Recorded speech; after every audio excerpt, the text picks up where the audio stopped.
सतनामादेश पूर्वा। जय शिव गोरखाधीश। साधकों, आज हम आपको बताना चाहते हैं कि हमें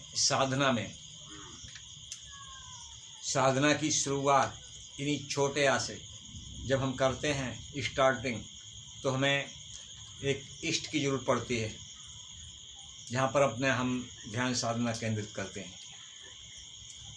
तो अगर जो साधक थोड़ा बुद्धिमान है और उसे थोड़ी जानकारी है, तो जो साधना हम किसी भी अपने इष्ट के माध्यम से हम अपनी साधना को ऊपर ले जाते हैं, और जो हम शक्ति और पावर और मानसिक पावर को प्राप्त करते हैं, वो पावर हम किसी को भी अपनी साधना का ध्यान केंद्र बिंदु बनाकर हम साधना कर सकते हैं। तो साधकों, हम और वही शक्ति वही पावर प्राप्त करते हैं। ज़रूरी नहीं है कि ये हमारे जो पौराणिक ही देवी देवता हों तभी हमें उतनी शक्ति मिल पाएगी। हम स्वयं का चाहे तो हम स्वयं की साधना करके हम वही पावर प्राप्त कर सकते हैं जो हम पौराणिक इष्ट की साधना करके हम प्राप्त करते हैं। तो इसमें हम मसला देना चाहते हैं, आपको बता रहा हूँ कि इसमें हम दैत्य और अदैत्य के बारे में थोड़ी चर्चा करता हूँ। यहाँ पे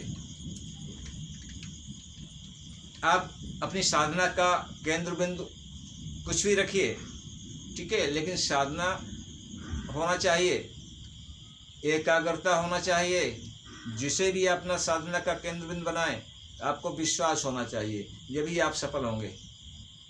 और जहाँ पर आपको विश्वास नहीं है, वहाँ पर आपकी साधना नहीं हो पाएगी। तो स्वयं की भी अपने फोटो के सामने भी वही साधना कर सकते हैं और वही शक्तियाँ प्राप्त कर सकते हैं, जिसे हम जाल साधना बोलते हैं। ये साधना कहाँ तक ये हमारा साथ देती है? ये साधना हमारा सिर्फ आज्ञा चक्र तक ही ये हमारे इष्ट जो हमारे ध्यान के केंद्र बिंदु हैं, ये हमारे आज्ञा चक्र तक भी सीमित हैं। इन्हें आगे इस जो हमारा सफ़र है सहस्रार का, वहाँ तक हम इन अपने ध्यान केंद्र बिंदु जो हमारे इष्ट होते हैं, इन्हें हम वहाँ पर नहीं ले जा सकते। यहाँ पर एक हम आपको दृष्टांत भी सुनाते हैं रामकृष्ण परमहंस जी का। रामकृष्ण परमहंस जी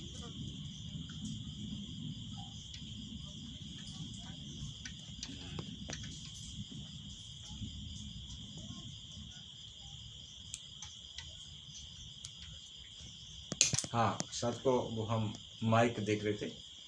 रामकृष्ण परमहंस जी महाकाली के भक्त थे। उनकी साधना का केंद्र माता काली थी, और माता काली को ध्यान में रखे रामकृष्ण जी ने साधना की। एक बार उन्हें तोतापुरी नाम के एक गुरु जी मिले, तो उन्होंने कहा कि हमने मूलाधार से आज्ञा चक्र तक के इन 6 केंद्रों को हमने भेद लिया है और हम इससे आगे नहीं जा पाते हैं। उससे आगे जाने का कारण कि वहाँ पर आप किसी को साथ नहीं लेके जा सकते, वहाँ पर अकेले ही जा सकते हो। तो जो अभी हमने नाम बताया था कि उन्हें तोतापुरी नाम के गुरु मिले परमहंस जी को, तो उन्होंने कहा कि तुम्हें यहाँ तक इसके सहारे पहुँचे हो, जिसके सहारे आप यहाँ तक आए हो उन्हें आपको छोड़ना पड़ेगा, उन्हें आपको कत्ल करना पड़ेगा। तो साधको फिर रामकृष्ण परमहंस जी ध्यान में मग्न हो जाते थे और काली में ध्यान में लीन हो जाते थे और वहाँ से आगे नहीं बढ़ पाते थे, सब कुछ भूल जाते थे और काली के ध्यान में ही लीन हो जाते थे। तो साधको हम आगे बताना चाहते हैं। तो कई बार उन्होंने इस तरह से अभ्यास किया और उनके आँखों से पल पल आंसू निकलते थे कि हम जो तोतापुरी नाम के गुरु जी ने कहा कि आपको काली का कत्ल करना पड़ेगा। तो साधको रामकृष्ण परमहंस जी बहुत ही दुखी थे कि हम ऐसा कैसे कर पाएंगे। तो गुरु जी से पूछा कि हम काली को कैसे खत्म कर पाएंगे, कैसे मार पाएंगे हम, तो और किस हथियार से मारेंगे। तो तोतापुरी नामक गुरु जी ने कहा कि आप काली को कहाँ से लाए हो। तो बोले कि हम काली को अपने मन से लाए हैं। तो मन रूपी ही तलवार से आप काली का कत्ल करेंगे। तो ये कह के कि तलवार कटार जो है आप मानसिक रूपी ही कटार लेके से ही आप काली का कत्ल करेंगे। फिर ध्यान में बैठे, ध्यान में गए, काली में लीन हो गए, सब कुछ भूल गए जो तोतापुरी नामक गुरु जी ने कहा था। तो फिर तोतापुरी नामक गुरु जी ने कहा कि देखो, जब तुम ध्यान में जाओगे तो हम आपको एक संकेत देंगे और जब संकेत देंगे उसी वक्त आप काली का कत्ल कर दो और फिर आप जो है आगे बढ़ जाओगे। आज्ञा चक्र से आगे बढ़ने के लिए वहाँ पर अद्वैत घटित होता है।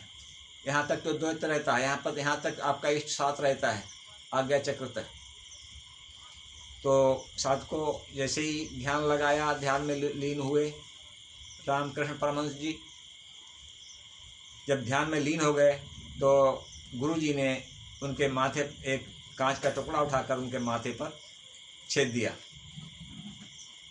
और उन्हें याद आया। फिर उन्होंने मानसिक रूपी कटार से काली का कत्ल कर दिया और वो समाधि में चले गए। तो साधको ये दृष्टांत आता है कि कई घंटों के लिए परमहंस जी समाधि में चले गए और आनंद, जब समाधि से जागे तो इतने आनंद में थे, इतने आनंद में थे कि आनंद की सीमा ही नहीं थी। तो हम कहना चाहते हैं कि हमारे इष्ट जिसे हम शुरू से लेके चलते हैं, ये हमारे आज्ञा चक्र तक ही रहते हैं, कि यहाँ पर तक ही द्वैत रहता है और आज्ञा चक्र से ऊपर जाने के लिए अद्वैत घटित होता है। वहाँ किसी को साथ लेकर नहीं जा सकते। तो ये टॉपिक हम यहीं पर समाप्त करते हैं कि हम किसी की भी, जहाँ पर हमारा विश्वास हो, वहाँ से हम साधना शुरू कर सकते हैं और हम अपनी जो शक्तियों को पा सकते हैं। हम अपनी शक्तियों को भूले हुए हैं और हम स्वयं को भूले हुए हैं, तो हम शक्तियों को कहाँ से खोज पाएंगे। हमारे अंदर अपार शक्ति, आपके अंदर अपार शक्ति, अपार क्षमता है उस शक्तियों को पाने की, स्वयं को जानने की, स्वयंभू बनने की। जब स्वयं भी बन जाओगे तो उसमें कोई अहंकार नहीं है। आपको सब पूरी दुनिया जो अनेक है, अनेक में एक दिखेगी, अनेक में एक दिखेगी। कि हम संसार की दृष्टि से देखो तो हम अनेकों हैं। अध्यात्म की दृष्टि से जब पहुँचोगे अद्वैत में जब, तो आपको सब एक ही दिखाई देगा। तो साधको ये हम वीडियो यहीं पे समाप्त करते हैं। जय श्री गोरखाधीश। और इस चैनल को सब्सक्राइब अवश्य करना और शेयर भी करना, जो हमारा वीडियो दूसरे लोगों तक पहुँचे और वो उसका लाभ उठाएं। जय श्री गोरखाधीश।